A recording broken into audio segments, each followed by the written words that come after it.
నమస్కారం డి-న్యూస్ కి స్వాగతం. ముందుగా వార్తల్లోని ముఖ్యాంశాలు.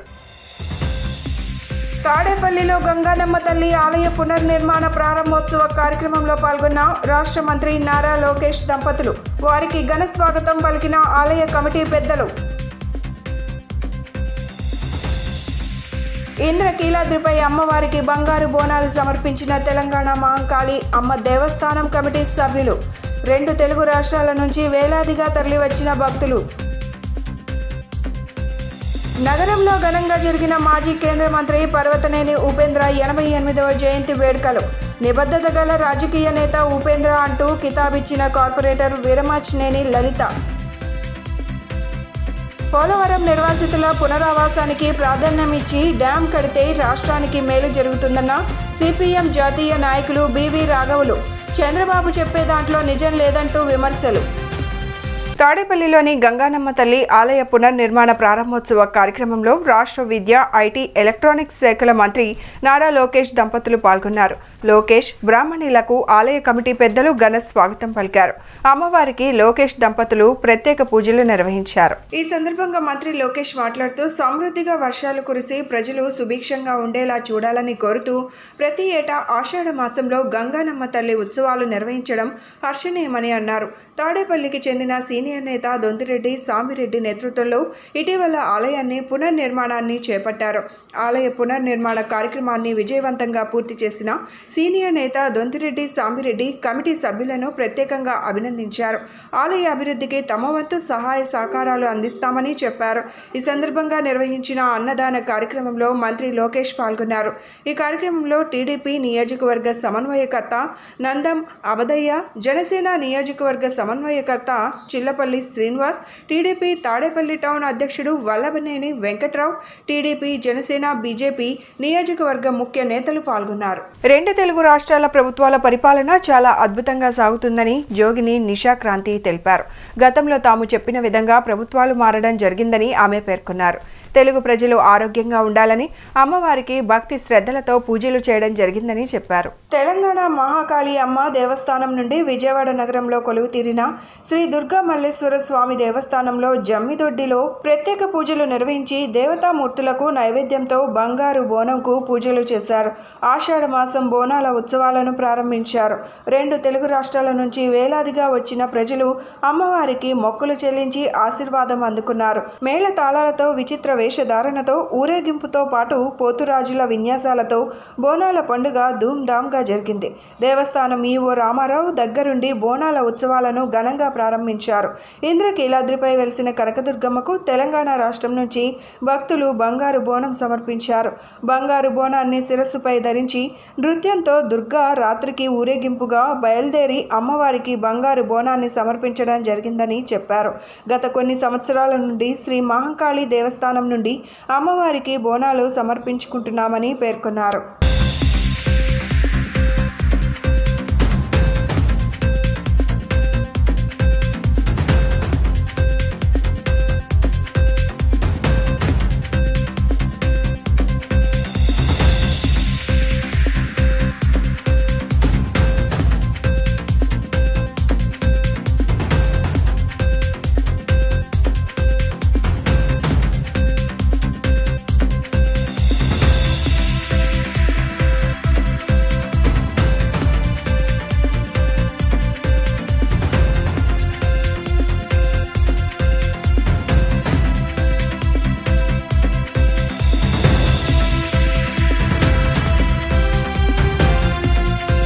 అందరికీ కూడా ఆషాఢ మాస బోనాలు శుభాకాంక్షలు.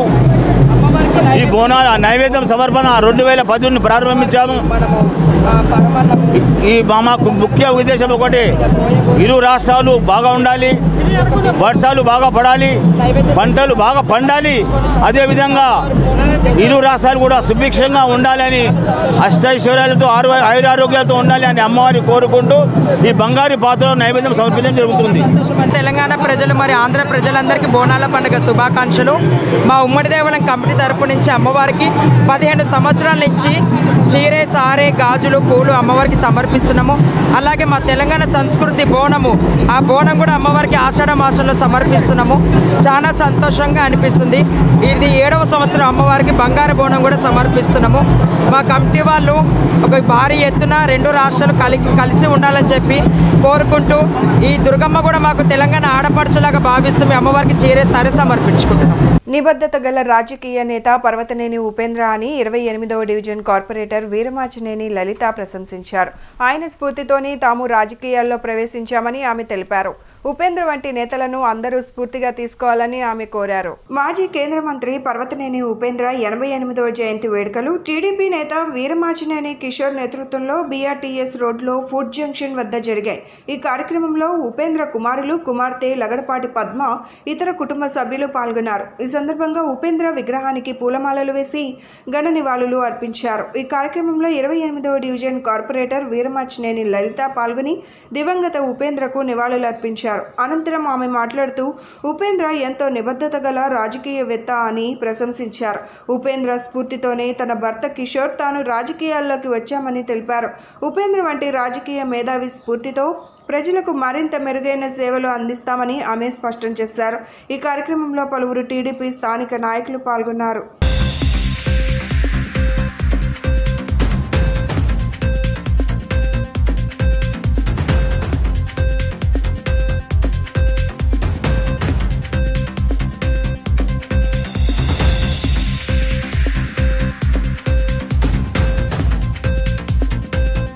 ఇక్కడ ఫుడ్ జంక్షన్ సెంటర్లో ఉపేంద్ర గారి చౌక్, ఈ ఉపేంద్ర గారి చౌక్ అని రావడానికి కూడా కారణం ఉపేంద్ర గారే. ఎందుకంటే పాత రైల్వే ట్రాక్ తీసి ఈ బీఆర్టీఎస్ రోడ్ అని పేరు నామకరణం చేసి ఇంతమందికి ఇంత తక్కువ వ్యవధిలో ఎక్కువ ప్రయాణం చేసే విధంగా రూటు నిర్మాణం చేయడానికి కారణం పర్వతనేని ఉపేంద్ర గారు. ఆయన ఒక నిబద్ధత గల వ్యక్తి. ఆయన ఇదిలోనే కిషోర్ గారు రాజకీయాల్లోకి రావటం, అదేవిధంగా కిషోర్ గారితో పాటు నేను రాజకీయాల్లోకి రావటం, కార్పొరేటర్గా ఇవాళ మీ అందరి ముందు మాట్లాడే అవకాశం వచ్చింది అంటే ఉపేంద్ర గారు అప్పటి నుంచి మేము రాజకీయాల్లో ఉండబట్టి. ఇవాళ ఆయన 88వ పుట్టినరోజు ఇక్కడ వాళ్ళ పిల్లలు వచ్చి వాళ్ళ పిల్లల సమక్షంలో జరుపుకోవటం చాలా ఆనందంగా ఉంది. అట్లా నిబద్ధత గల నాయకులు, నిబద్ధతతో పనిచేసే నాయకులు మనందరికీ కావాలని చెప్పని, అలా ఆశీస్సులతో మనం ముందుకు నడవాలని చెప్పానని మనస్ఫూర్తిగా కోరుకుంటున్నాం. మొదట పోలవరం నిర్వాసితుల పునరావాసానికి ప్రాధాన్యతనిచ్చి డ్యాం కడితే అప్పుడు రాష్ట్రానికి మేలు అభివృద్ధి జరుగుతుందని సిపిఎం జాతీయ నాయకులు బీబీ రాఘవులు, రాష్ట్ర కార్యదర్శి వి శ్రీనివాసరావు డిమాండ్ చేశారు. పోలవరం ప్రాజెక్టులను 72% తానే పూర్తి చేశానని చంద్రబాబు అంటున్నారని, అది వాస్తవం కాదని కేవలం 22% మాత్రమే పూర్తయిందన్నారు. సిపిఎం రాష్ట్ర కమిటీ ఆధ్వర్యంలో పోలవరంపై సెమినార్ నిర్వహించారు. గవర్నర్పేట ఎంబీ విజ్ఞాన కేంద్రం సమీపంలో బాలోత్సవ భవనంలో నిర్వహించిన ఈ సదస్సులో సిపిఎం పొలిట్ బ్యూరో సభ్యులు బివి రాఘవులు, రాష్ట్ర కార్యదర్శి వి శ్రీనివాసరావు, ఎమ్మెల్సీ ఐ వెంకటేశ్వరరావు, ఆదివాసుల జల సమాధి పోలవరం రచయిత ఆర్ ఉమామహేశ్వరి, ప్రత్యేక హోదా సాధన సమితి కన్వీనర్ చలసాని శ్రీనివాస్, ప్రముఖ న్యాయవాది సుంకర రాజేంద్ర ప్రసాద్ తదితరులు పాల్గొన్నారు. సిపిఎం జాతీయ నాయకులు రాఘవులు, రాష్ట్ర కార్యదర్శి వి శ్రీనివాసరావు మాట్లాడుతూ, కొత్త ప్రభుత్వం ఏర్పడిన తరువాత పోలవరంపై జూన్ 28వ తేదీన ఒక శ్వేతపత్రం విడుదల చేశారని అన్నారు. ఆ శ్వేతపత్రంలో నిర్వాసితులైన ప్రస్తావనే లేదని, ఇది చాలా అన్యాయమన్నారు. పాత ప్రభుత్వంలానే ప్రాజెక్ట్, డ్యాం కాంట్రాక్టర్లు చెల్లింపులే తప్ప నిర్వాసితులను పట్టించుకోలేదన్నారు. ప్రాజెక్ట్ నాణ్యంగా కట్టడానికి అవన్నీ చాలా అవసరం, కానీ నిర్వాసితుల సమస్యను విస్మరించారని అన్నారు. రాష్ట్ర ప్రతిపాదన ప్రాజెక్టుకు 55,000 కోట్లు అయితే సెంట్రల్ గవర్నమెంట్ 45,000 కోట్లను ఆమోదించిందన్నారు. అందులో నిర్వాసితుల భాగంగా పునరావాసానికి 33,000 కోట్లు కావాలని చెప్పారు. నిర్వాసితులకు పునరావాసం కల్పించకుండా ఎలా నీటిని నిల్వ పెడతారని ప్రశ్నించారు. ప్రభుత్వం ముఖ్యమంత్రి గారు పోలవరం నిర్మాణంపై శ్వేతపత్రం విడుదల చేసిన నేపథ్యంలో ఆంధ్రప్రదేశ్ రైతు సంఘం, ఆంధ్రప్రదేశ్ కౌలు రైతు సంఘం, ఆంధ్రప్రదేశ్ వ్యవసాయ కార్మిక సంఘం 3 సంఘాలకు సంబంధించిన ప్రతినిధి బృందం పోలవరం ముంపు ప్రాంతాల్లో పర్యటించడం జరిగింది. 8 మండలాల్లో సుమారుగా 32 గ్రామాల్లో మా బృందాలు పర్యటించాయి. పోలవరం ముంపు ప్రాంతం పర్యటిస్తుంటే వాళ్ళు చెబుతున్న సమాచారం చూస్తున్న చాలా హృదయవిదారకమైన పరిస్థితి కనిపిస్తూ ఉంది. 2022లో వచ్చిన వరదల్లో దాదాపు 2-3 నెలల పాటు మొత్తం ఇల్లు వాకిలు వదిలిపెట్టేసి గుట్ల మీద కాపురం చేసిన పరిస్థితి. ప్రభుత్వం ఎప్పుడో 45 కాంటూర్ లెక్కల్లో మునిగిపోతా అన్న ఆ ప్రాంతాలు మొన్నటి వరదలకే మునిగిపోయాయి. అయినా అట్లాంటి ప్రాంతాలను ముంపు ప్రాంతాలకు గుర్తించట్లేదు. ముంపు ప్రాంతాలకు గుర్తించిన వాళ్ళకు కూడా కొంతమందికి పరిహారం ఇచ్చారు, కొంతమందికి పరిహారం ఇవ్వలేదు. పరిహారం ఇవ్వకుండానే వాళ్ళను ఊళ్ళు వదిలిపెట్టేసి పొమ్మని చెప్పేసి బెదిరిస్తూ ఉన్నారు. ముంపు కాలనీలు కట్టారు, ఆ కాలనీలు కూడా మొన్న మునిగిపోయాయి. ఈ రకంగా పోలవరం నిర్వాసితుల సమస్య కనుక మనం పరిశీలిస్తే చాలా దారుణమైన హృదయ విదారకమైన పరిస్థితులు మనం గమనించవచ్చు. అటువంటి పరిస్థితులను ప్రభుత్వం అర్థం చేసుకోకుండా, వాళ్లకు పునరావాసం కల్పించకుండా, నష్టపరిహారం ఇవ్వకుండా మేము డ్యామ్ నిర్మాణం చేపడతామని చెప్పేసి అనడం అనేది చాలా అసమంజసమైందని చెప్పేసి నేను భావిస్తున్నాం. మేము కోరుతున్నాం ఆంధ్రప్రదేశ్ రైతు సంఘం నుండి పోలవరం నిర్మాణం చాలా అవసరం మన రాష్ట్రానికి. అయితే ఆ నిర్మాణంతో పాటు ఎవరైతే అడవి బిడ్డలు ఉన్నారో వారి యొక్క పునరావాసించకుండా, బాధ పట్టించుకోకుండా నిర్మాణం మాత్రమే బాధ అని చెప్పేసి అంటే అంతకంటే బాధ్యత రైతు లేదని చెప్పేసి మేము భావిస్తున్నాం. అట్లే గిరిజనేతర గ్రామాలను మేము పరిశీలించాం. గిరిజనేతర గ్రామాల్లో అక్కడ చాలా గ్రామాల్లో డిగ్రీలు చదువుకొని, MBA, బీటెక్ చదువుకొని 30 ఏళ్ల వయసు వచ్చింది, ఇప్పటిదాకా అమ్మాయిలు ఇవ్వట్లేదని చెప్పేసి ఆవేదన వ్యక్తం చేస్తున్నారు. నెల్లూరు జిల్లాలో జలాశయాలను పరిశీలనకు తొలిసారిగా వచ్చారు ఇరిగేషన్ శాఖ మంత్రి నిమ్మల రామానాయుడు. ఆయనకు పుష్పగుచ్చ అందజేసి స్వాగతం పలికారు పురపాలక శాఖ మంత్రి డాక్టర్ పొంగూరి నారాయణ. జిల్లాల్లోని జలాశయాలను పరిశీలించేందుకు తొలిసారిగా రాష్ట్ర జలవనరుల శాఖ మంత్రి నిర్మల రామానాయుడు నెల్లూరుకు విచ్చేశారు. నెల్లూరు R&B గెస్ట్ హౌస్లో విడిది చేసిన మంత్రిని నెల్లూరు జిల్లా మంత్రులు డాక్టర్ పొంగూరు నారాయణ, ఆనం రామనారాయణ రెడ్డి మర్యాదపూర్వకంగా కలిసి పుష్పగుచ్చ అందజేసి శాలువాలతో సత్కరించి ఘన స్వాగతం పలికారు. అనంతరం పలు విషయాలతో పాటు జిల్లాలో ఉన్న జలవనరులపై సుదీర్ఘంగా చర్చించుకున్నారు. వారి వెంట ఎంపీ వేమిరెడ్డి ప్రభాకర్ రెడ్డి, జాతీయ ప్రధాన కార్యదర్శి బీదా రవిచంద్ర, ఎమ్మెల్యేలు సోమిరెడ్డి చంద్రమోహన్ రెడ్డి, దగ్గుమాటి కృష్ణారెడ్డి, వేమిరెడ్డి ప్రశాంతిరెడ్డి, జిల్లా అధ్యక్షుడు అబ్దుల్ అజీజ్తో పాటు జిల్లా కలెక్టర్ ఆనంద్ ఉన్నారు.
సంవత్సరాల పాటు నిబద్ధత, నిజాయితీగా, నిర్భయంగా ప్రభుత్వ ఉద్యోగ బాధ్యతలు సంపూర్ణంగా పూర్తి చేయడం ఇక్బాల్ లాంటి కొంతమంది ఉద్యోగులకే సాధ్యపడుతుందని వక్తలు పేర్కొన్నారు.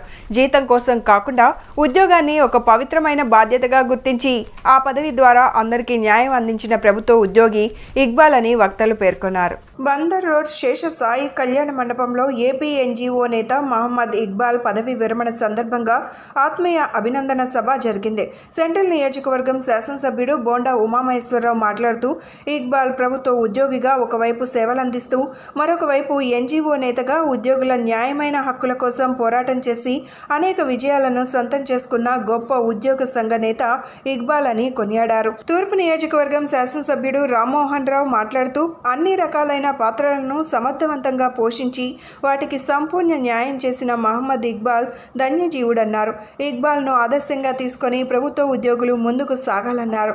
ఎన్జీఓ నేత విద్యాసాగర్ ఈ కార్యక్రమానికి అధ్యక్షత వహించి మాట్లాడుతూ ఇక్బాల్ పదవి బాధ్యత పదవి విరమణ చేసినప్పటికీ ఆయన సలహాలు సూచనలు ఎన్జీఓ సంఘానికి ఎంతో అవసరమన్నారు. ఏ ప్రభుత్వ ఉద్యోగి అయినా ఎప్పటికైనా పదవి విరమణ చేయాల్సి ఉంటుందన్నారు.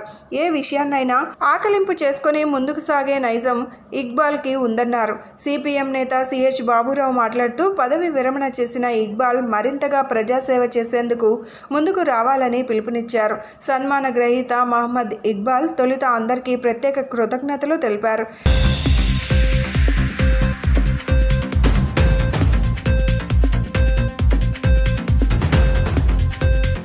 ఇక్బాల్ గారు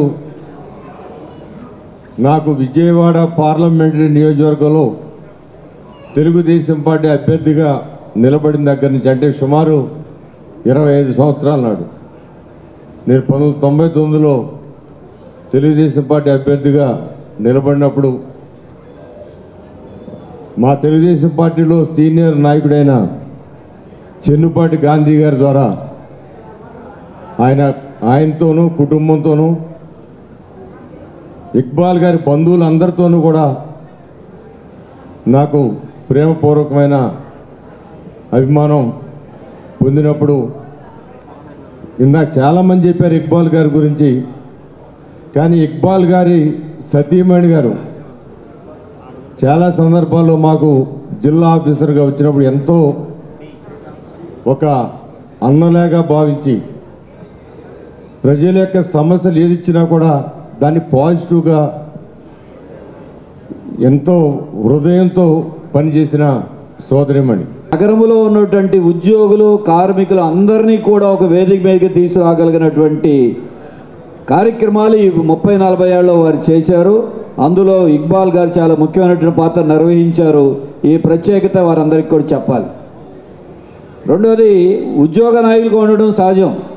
కానీ నగరంలో ఉన్నటువంటి ఇక్కడ హాజరైనటువంటి వాళ్ళు నగరమో రాష్ట్రంలో ఒక తరగతి కాదు, అది వ్యాపారస్తుల, ఉద్యోగుల, కాలనీల వాళ్ళ, రాజకీయ నాయకుల, పెన్షనర్ల, అంటే అందరిలోనూ ఉండేటువంటి ఒక సామాజిక స్పృహ కలిగినటువంటి ముందు నుండి దాకా విత్తనాలు అన్నారు చూసారా, ఆ విత్తనాలు ఆయనకి ముందు నుండే పడి ఆయన ఇంకా తర్వాత వ్యాపింపజేశారు. మరి ఇక్బాల్ గారిని గురించి ఎన్నో అనుభవాలందరూ కూడా తెలియజేయడం జరిగింది. మరి నాకు కూడా దాదాపు 20-25 ఏళ్ళ నుంచి పరిచయం.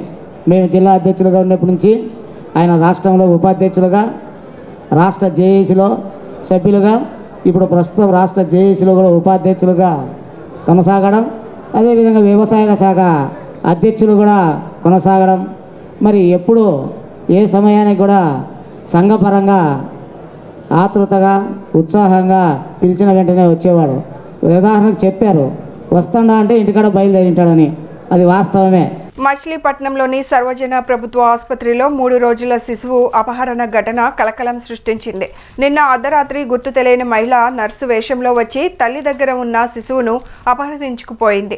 కాసేపటి తర్వాత లేచి చూసిన తల్లి బిడ్డ కనిపించకపోవడంతో కుటుంబ సభ్యులకు చెప్పింది. వారు పోలీసులకు ఫిర్యాదు చేశారు. పోలీసులు అప్రమత్తమై గంటల వ్యవధిలో శిశువును గుర్తించి తల్లి చెంతకు చేర్చారు. నా పేరు స్వరూప అండి. నేను 9వ తారీఖున ఇక్కడ 9వ తారీఖు నైట్ జాయిన్ అయ్యాము. ఆపరేషన్ చేశారు. అయితే నైట్ ఏమైందంటే బాబుని వేసుకుని పడుకున్నాను. నేను వాష్రూమ్కి వెళ్దామని లేచేసరికి నేను తెలియకుండానే వచ్చింది నాకు హెల్ప్ చేయడానికి. వచ్చి నన్ను లేపింది. నేను వాష్రూమ్కి వెళ్ళి వచ్చేదాకా బాబు దగ్గర ఉండి ఇంకా నేను బాబు దగ్గర పడుకున్నాను. నిద్రలోకి వెళ్ళగానే ఇంకా బాబుని తీసుకుని వెళ్ళిపోయిందండి. ఆవిడెవరో కూడా మాకు తెలియదు.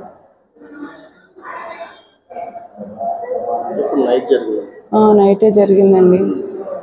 1:30-1కి అలా జరిగింది.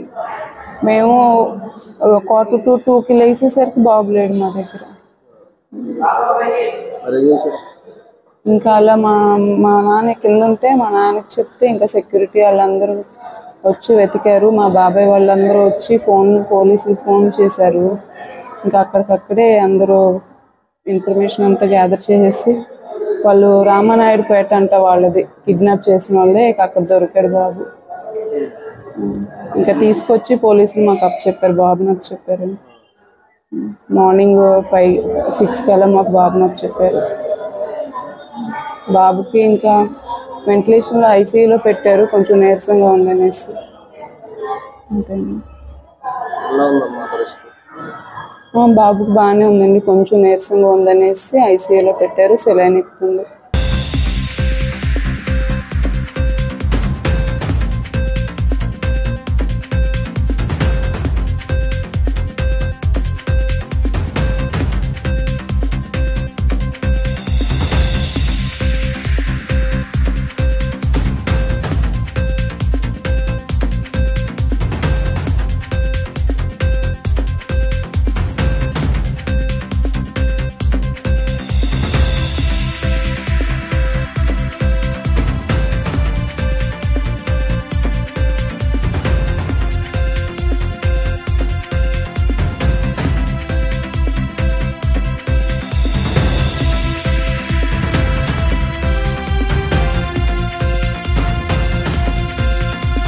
అమెరికా మాజీ అధ్యక్షుడు డొనాల్డ్ ట్రంప్పై గుర్తు తెలియని వ్యక్తులు కాల్పులు జరిపారు.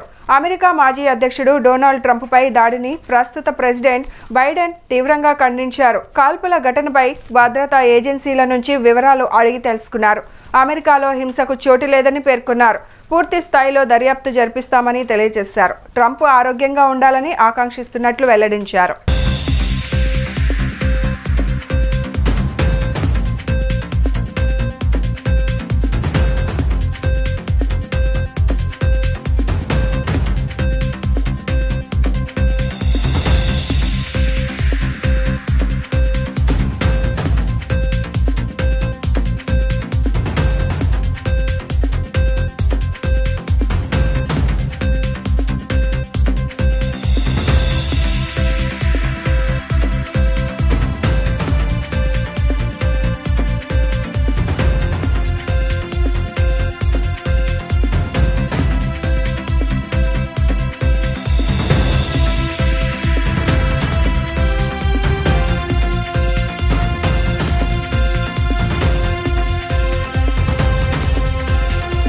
There's no place in America for this kind of violence. It's sick. It's sick. It's one of the reasons why we have to unite this country. We cannot allow for this to be happening. We cannot be like this. We cannot condone this. This evening we had what we're calling an assassination attempt against our former president, Donald Trump. And at this time, we are not prepared to identify who the shooter is. First you think like maybe firecrackers, but it continued, and then somebody yelled, "Get down." We got down, and we huddled, and we started praying. మాజీ CM Jagan భవన నిర్మాణ కార్మికుల కడుపు కొడితే ప్రస్తుత CM Chandrababu ఉచిత ఇసుక విధానాన్ని తెచ్చి వారి ఆకలి తీర్చారని పలువురు టీడీపీ నాయకులు కొనియాడారు. ఎన్నికల సమయంలో ఇచ్చిన మాటను చంద్రబాబు పవన్ కళ్యాణ్ నిలబెట్టుకున్నారని వారు ప్రశంసించారు. రాష్ట్రంలో కూటమి ప్రభుత్వం అధికారంలోకి వచ్చిన నెల రోజుల వ్యవధిలోనే ఉచిత ఇసుక విధానాన్ని అమలులోకి తేవడాన్ని స్వాగతిస్తూ టీఎన్టీయూసీ నేతృత్వంలో భవన నిర్మాణ కార్మికులు సంబరాలు జరుపుకున్నారు. బుడమేరు వంతెన వద్ద గల అల్లూరి విగ్రహం వద్ద చంద్రబాబు పవన్ కళ్యాణ్ చిత్రపటాలకు క్షీరాభిషేకం నిర్వహించి తమ అభిమానాన్ని చాటుకున్నారు. ఈ కార్యక్రమంలో పలువురు టీడీపీ జనసేన నాయకులు పాల్గొన్నారు. ఈ సందర్భంగా 28వ డివిజన్ కార్పొరేటర్ వీరమార్చినేని లలిత, పార్టీ రాష్ట్ర కార్యదర్శి నవనీతం సాంబశివరావు, టీఎన్టీయూసీ నాయకుడు కొండ, జనసేన నాయకులు మాట్లాడుతూ ఉచిత ఇసుక పాలసీ వల్ల భవన నిర్మాణ కార్మికులకు ఉపాధి దొరుకుతుందన్నారు. జగన్ కార్మికుల కడుపు కొడితే చంద్రబాబు పవన్ కళ్యాణ్ వారి ఆకలి తీర్చారని ప్రశంసించారు. ఈ కార్యక్రమంలో పలువురు భవన నిర్మాణ కార్మికులు పాల్గొన్నారు. బిల్డింగ్ కార్మిక వర్కర్స్ ఆధ్వర్యంలో ఈనాడు పెద్ద ఎత్తున ఇచ్చిన మాటను నిలబెట్టుకునేటువంటి వ్యక్తి, రాజకీయంగా 42 సంవత్సరాల అనుభవం కలిగినటువంటి, భవిష్యత్ తరాలకి బాట ఇయటమే కాకుండా కార్మికుల ఆకలి కేకలను తీర్చేదానికి ప్రతిరూపంగా ఉన్నటువంటి నారా చంద్రబాబు నాయుడు గారు, అదేవిధంగా యువ నేత డిప్యూటీ సీఎం చెగువేరా భగత్ సింగ్ నిజాయితీకి ప్రతిరూపమైనటువంటి పవన్ కళ్యాణ్ గారు, ఈ 10 సంవత్సరాల నుంచి భారతదేశాన్ని ప్రపంచంలో అభివృద్ధి చెందిన దేశాలు సరసనిస్తున్నటువంటి నరేంద్ర మోడీ నాయకత్వం ఉన్నటువంటి ఎన్డీఏ ప్రభుత్వం ఎన్నికల ముందు ఇచ్చినటువంటి హామీని నెరవేర్చేటువంటి విధంగా నెల రోజుల్లోపే పెద్ద ఎత్తున హామీలను నెరవేరుస్తూ ఉచిత ఇసుక పథకాన్ని తిరిగి ప్రారంభించడం జరిగింది. ఆనాడు 2014 నుంచి 2019 వరకు ఏ రకంగా అయితే తల్లిని బిడ్డని వేరు చేసినటువంటి విధంగా రాజధాని లేని నవ్యాంధ్రప్రదేశ్ని సృష్టించారో, దానిని పెద్ద ఎత్తున అమరావతి రాజధానిగా పెట్టి అక్కడ నిర్మాణాలు జరగాల. నవ్య ఆంధ్రప్రదేశ్లో ఉన్నటువంటి ఆనాడు 13 జిల్లాలు కూడా అభివృద్ధి చేసి అభివృద్ధి వికేంద్రీకరణ జరగాలనేటువంటి ప్రధాన లక్ష్యంతో ఆనాడు నారా చంద్రబాబు నాయుడు గారు ఉచిత ఇసుకని ప్రవేశపెడితే ఇవాళ 27వ డివిజన్లో బిల్డర్స్ వర్కర్స్ యూనియన్ తరపున చంద్రబాబు నాయుడు గారికి అదేవిధంగా పవన్ కళ్యాణ్ గారికి పాలాభిషేకం చేయడం జరిగింది. ఎందుకు అనంటే గత 5 సంవత్సరాలుగా ఒక్క వర్కర్కి కూడా పని లేదు, ఇసుక లేదు. ఎన్నో కుటుంబాలు రోడ్డు పాలవటం జరిగింది.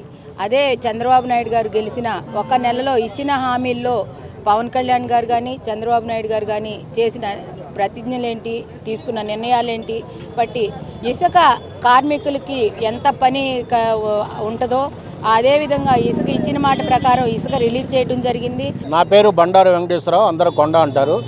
నేను తాపీ మేస్త్రిని ప్లస్ టీఎన్టీసీ నాయకుడిని, తెలుగుదేశం పార్టీ నాయకుడిని.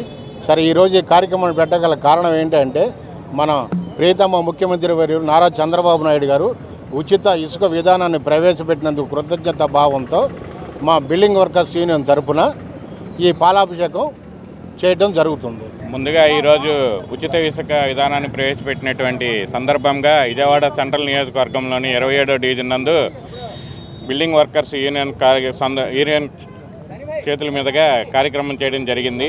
ఈ కార్యక్రమానికి ముఖ్య అతిథిగా 28వ డివిజన్ కార్పొరేటర్ గారు వీరమాచినేని లలిత గారు, అలాగే తెలుగుదేశం పార్టీ ఇన్ఛార్జి నవనీతం సాంబశివరావు గారు, అలాగే జనసేన తరఫున దాసరి నాగరాజ్ అనే నేను, అందరూ మా జన సైనికులు కార్మికులు అందరూ వచ్చారు. బీసీ సంక్షేమ శాఖ మంత్రి సవిత మంచి మనసు చాటుకున్నారు. గుంటూరు జిల్లా మంగళగిరిలో ఉదయం జరిగిన రోడ్డు ప్రమాదంలో ఓ బాలుడు చనిపోగా 4 గాయపడ్డారు. అదే సమయంలో అటుగా వెళ్తున్న మంత్రి ప్రమాదం గమనించి తన కాన్వాయ్ ఆపించారు.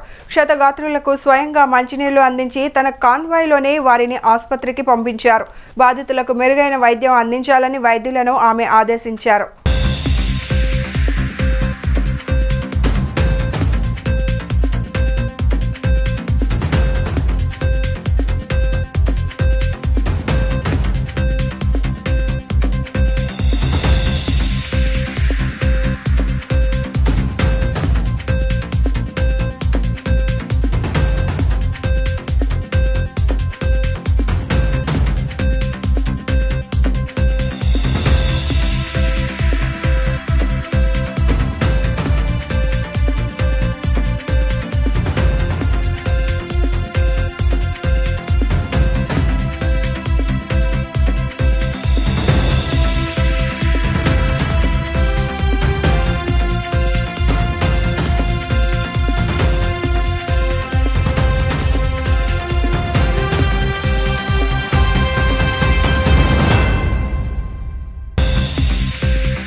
ఆదివాసుల హక్కులను కేంద్ర ప్రభుత్వం కాలరాస్తుందని ఎమ్మెల్సీ కేఎస్ లక్ష్మణరావు విమర్శించారు. ఛత్తీస్గఢ్ ఆదివాసుల హక్కుల పరిరక్షణకై ఒక వేదిక ఏర్పాటు చేయడం సంతోషంగా ఉందన్నారు.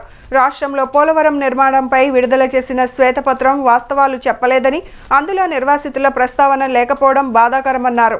ఆదివాసీ పోరాట సంఘీభావ వేదిక ఆధ్వర్యంలో గాంధీనగర్లోని ప్రెస్ క్లబ్లో రౌండ్ టేబుల్ సమావేశం నిర్వహించారు. ఈ సమావేశంలో ఎమ్మెల్సీ కేఎస్ లక్ష్మణరావు, పౌర హక్కుల సంఘం రాష్ట్ర అధ్యక్షుడు చిట్టిబాబు పాల్గొని మాట్లాడుతూ ఆదివాసీల భూములను పరిరక్షించడానికి ఈ వేదిక కృషి చేయడం సంతోషకరమన్నారు. పోలవరం శ్వేతపత్రంలో వాస్తవాలు పొందుపరచలేదని, వారు ఛత్తీస్గఢ్లో జరుగుతున్న దారుణాలను అడ్డుకోవడానికి ఆదివాసీల సంఘీభావ వేదిక పనిచేస్తోందన్నారు. కేంద్ర ప్రభుత్వం తీసుకువచ్చిన చట్టం ఆదివాసీల భూముల్ని మైనింగ్ కోసం ప్రైవేట్ కంపెనీలకు కట్టబెట్టడానికేనని ధ్వజమెత్తారు. ఛత్తీస్గఢ్లో ఆపరేషన్ గ్రీన్ పేరు సహా వివిధ పేర్లతో భారత ప్రభుత్వం చేస్తున్న దారుణాలకు అడ్డుకట్ట వేయాలన్నారు. ప్రైవేట్ కంపెనీలకు సహజ వనరుల్ని కట్టబెట్టడానికి ఆదివాసీలపై దాడులు చేస్తున్నారు. మావోయిస్టుల పేరుతో ఆదివాసీలను హతమార్చడం సరికాదని వారు స్పష్టం చేశారు. నా పేరు వి చిట్టిబాబు, పౌర హక్కుల సంఘం రాష్ట్ర అధ్యక్షుడిని.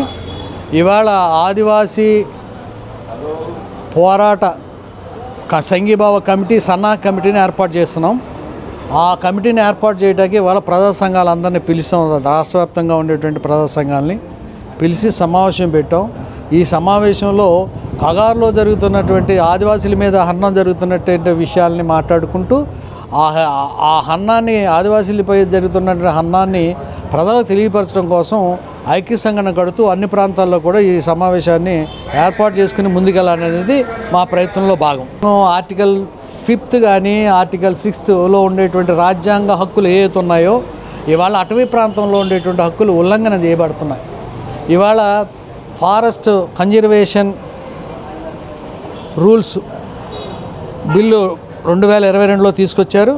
దాన్ని పార్లమెంట్లో బిల్లు అయింది.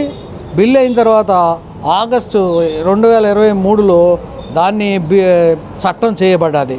ఆ చట్ట ప్రకారం ఇక్కడ ఉండేటువంటి ఆదివాసీలకు ఉండేటువంటి హక్కులు ఏవైతే ఉన్నాయో 170 కానీ పేజా యాక్ట్ కానీ గతంలో ఉండేటువంటి హక్కులన్నీ కూడా ఉల్లంఘించబడుతున్నాయి ఈ చట్టం వల్ల. ఈ చట్టాన్ని కూడా వ్యతిరేకించాలి. దానికోసం ఇవన్నీ పెడుతున్నాం అన్నమాట ఆదివాసీ ప్రాంతాల్లో. గుంటూరుకు చెందిన ఎస్ హనుమాన్ ఎస్వీఆర్ఎల్ జ్యోతి ఆమె కుటుంబ సభ్యులు ఇంద్రకీలాద్రిపై వేంచేసి ఉన్న శ్రీ అమ్మవారికి అలంకరణ నిమిత్తం కానుకగా 71 గ్రాముల బరువు గల బంగారు లక్ష్మీ కాసుల హారాన్ని ఆలయ కార్యనిర్వహణాధికారి కెఎస్ రామారావుని కలిసి దేవస్థానానికి అందజేశారు. ఆలయ అధికారులు దాత కుటుంబానికి శ్రీ అమ్మవారి దర్శనం కల్పించగా వేద పండితులు వేదాశీర్వచనం చేశారు. ఆలయ ఈవో శ్రీ అమ్మవారి ప్రసాదములు శేషవస్త్రం చిత్రపటం వారికి అందజేశారు.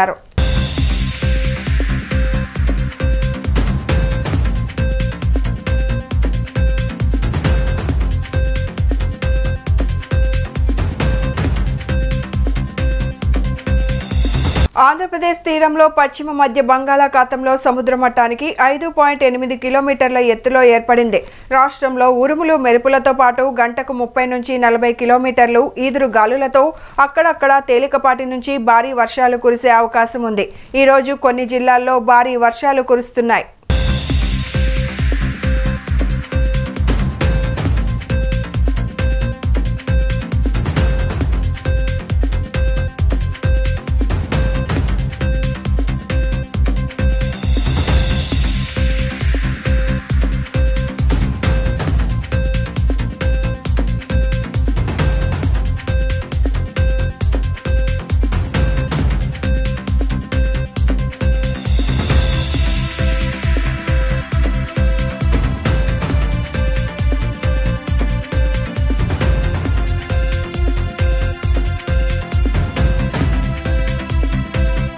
బులెటిన్ ముగించే ముందు హెడ్లైన్స్ మరొకసారి.